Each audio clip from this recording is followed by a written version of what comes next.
We crowned the winners of the first ever Gems of the Timescape. James is testing the dungeon crawling TTRPG Crows. The Boggits Crowdfunder is doing well. There's a physical character journal, and the summoner is nearly ready. I'm Sir John of Nor, and this is Goblin Points.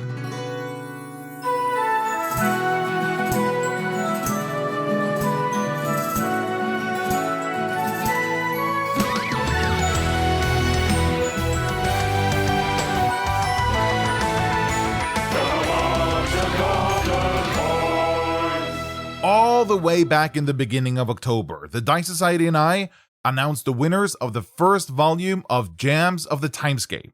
The judges spent a ton of time working their way through all the submissions, and Tintenzer and Dilbizzle came out on top. They've both received a full set of draw steel dice.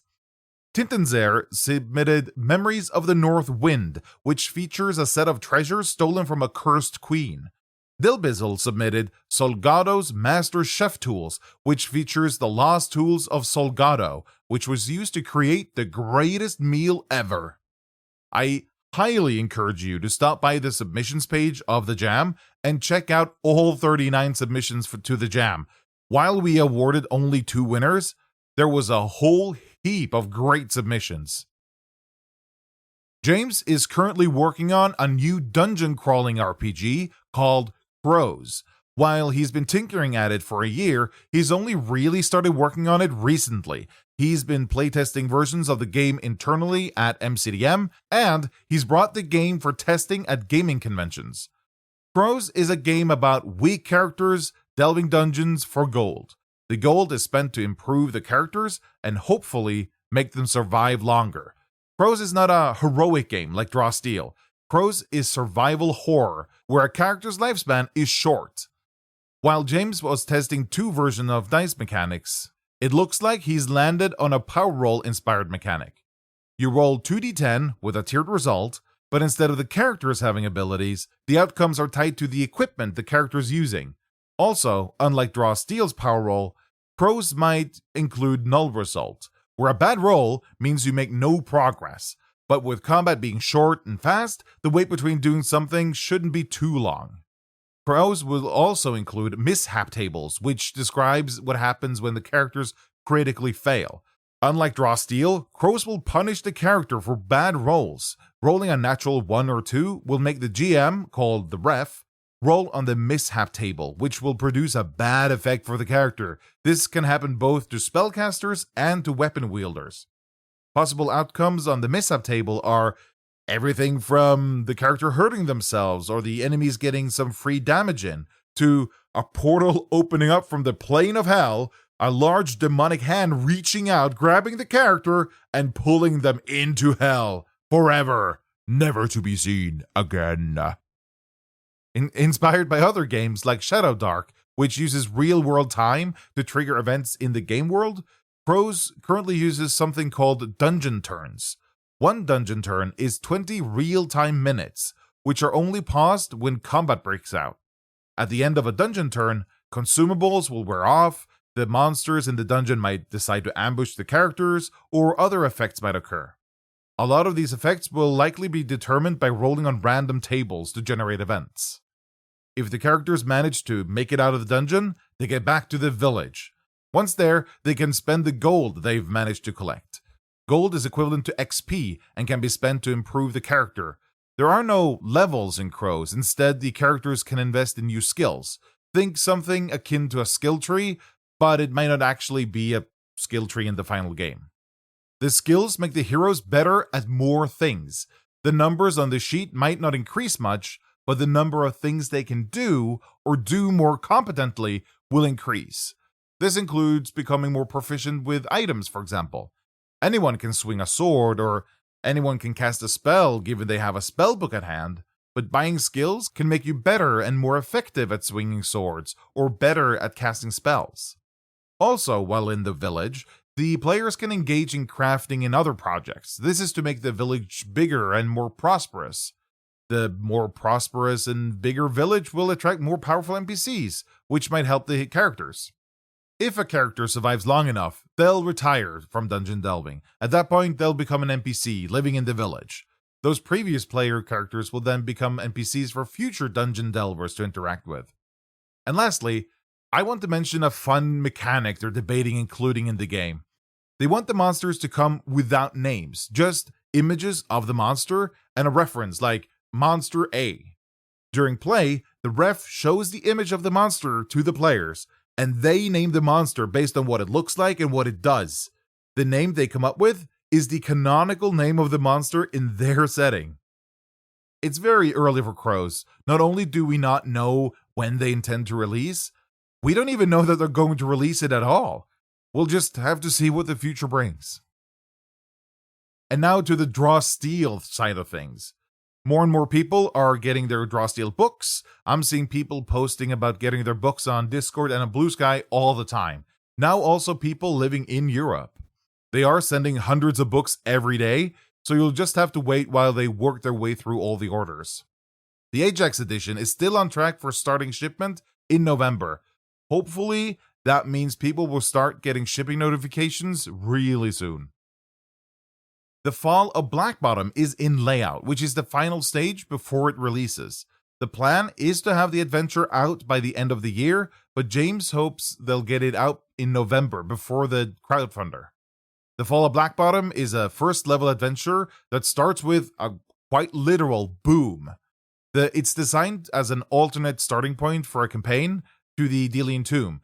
The Fall of Blackbottom assumes the players already know how to play Draw Steel, and the adventure is not afraid of putting them into the deep end immediately. Price for the adventure is not known at this point, but it will be provided to long-standing patrons for free. And speaking of things in layout, the Summoner is also in layout, which means it probably isn't too long until we see the final version of that released too. Matt also did share a preview of the cover page for the Summoner on stream recently. James hinted that the Summoner might release before the Crowdfunder in December, just like the Fall of Blackbottom. The Summoner is a class that summons minions. The different subclasses, called portfolios, lets you summon different kinds of minions: undead, fae, elementals, or demons. The Summoner is designated as a master class, indicating that it's on the complex end of the class spectrum and is recommended to more experienced Draw Steel players. But it's also the class that lets you summon a bunch of walking boulders and then subsequently crowd surf them basically across the whole map.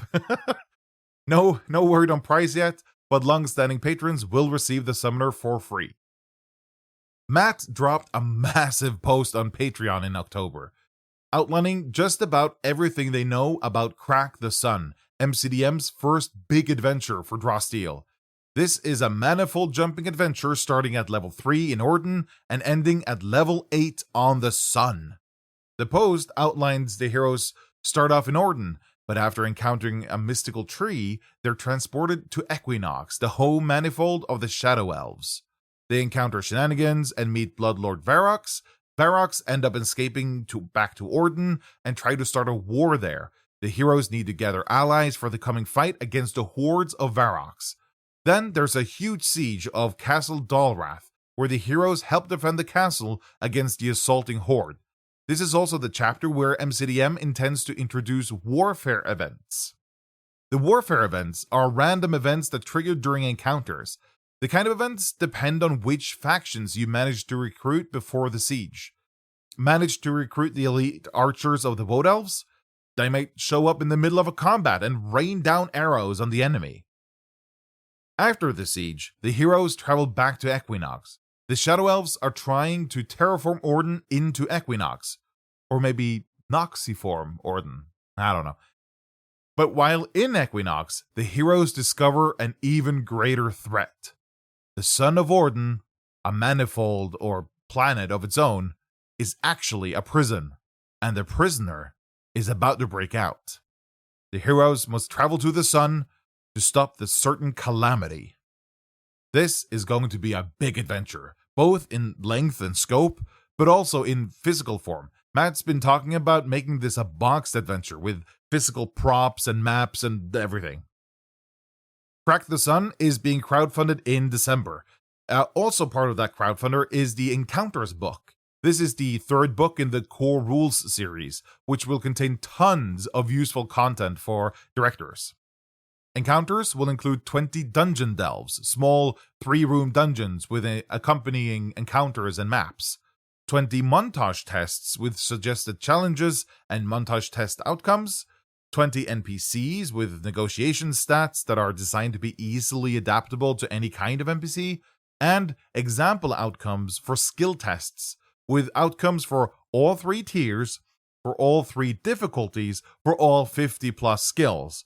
James estimates the number of examples at 175 test outcomes, and they're considering adding some named monsters in the book to fill out the existing monster bands in the Monsters book.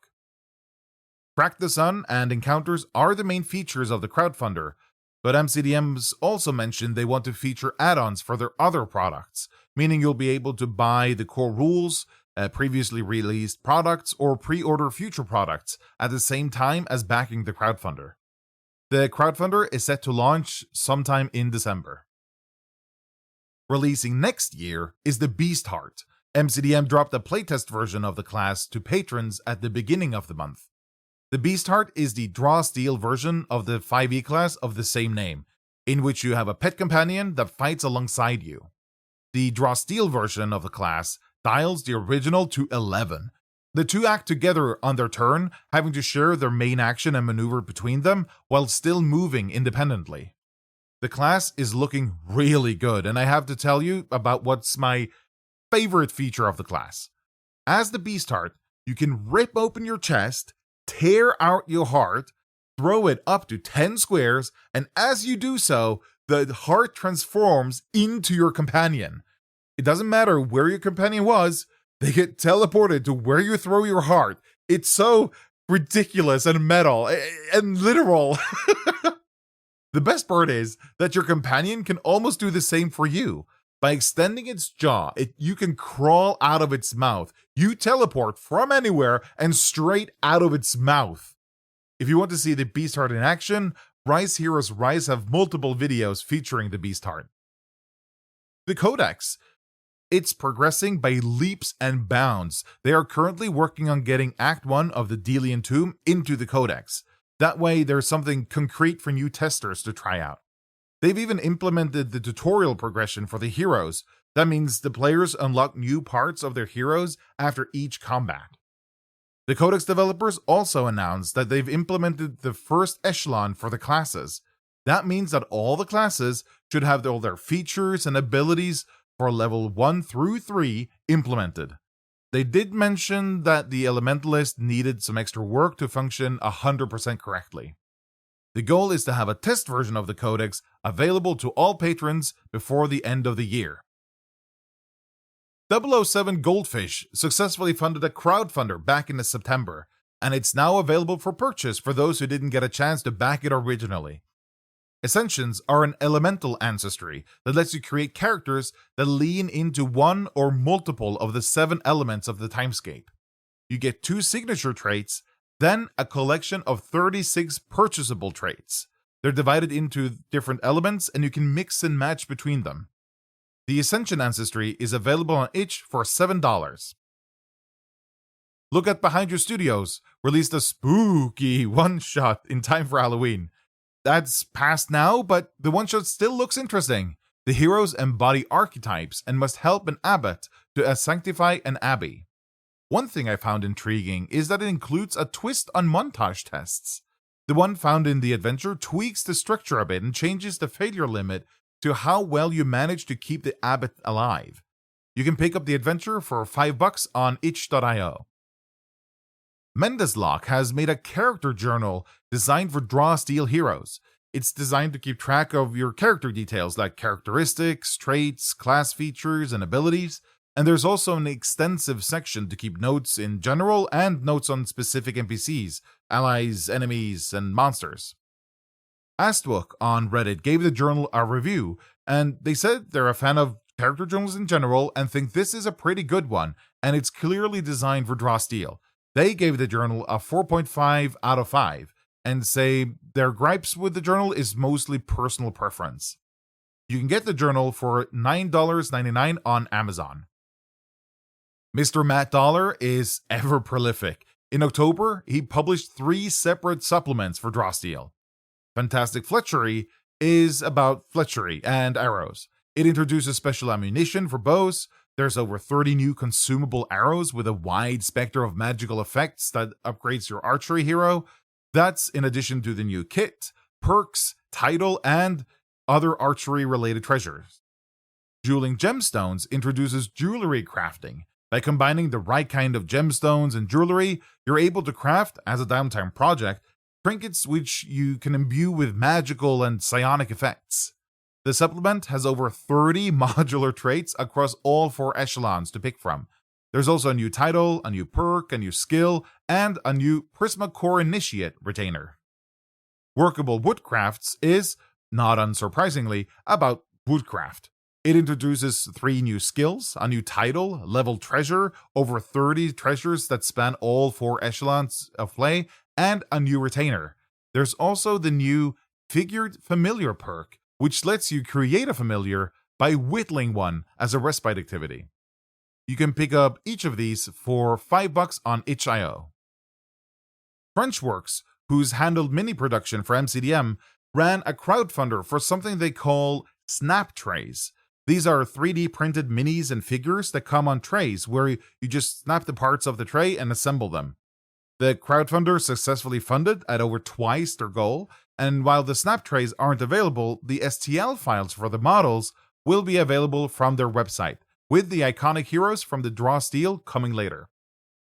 The Boggits of Kingsmire has reached their funding goal, their first stretch goal, and is close to reaching their second stretch goal. There's still a week left to back, and the next stretch goal includes more monsters. The product already includes the Boggit Ancestry, new kits, class options for sensors, conduits, and furies, treasures, downtime activities, new monsters, a guide to Kingsmire, the setting, and a few quests, which are short adventures awarding a handful of victories. You can back it on BackerKit with pledges starting at €18.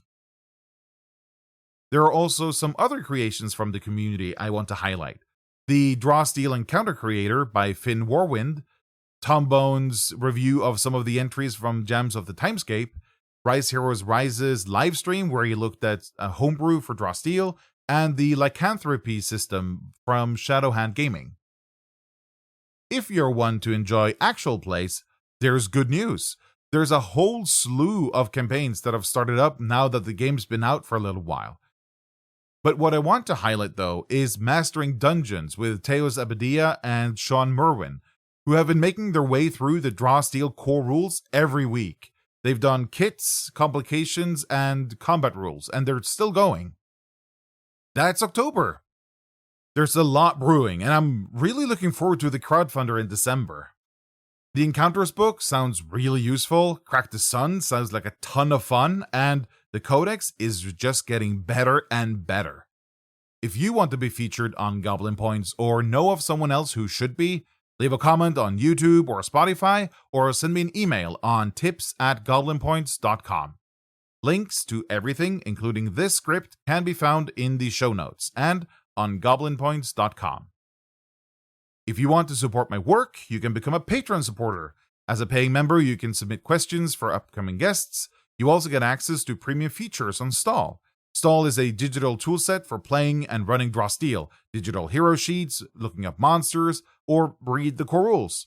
Go to stall.app, stawl.app.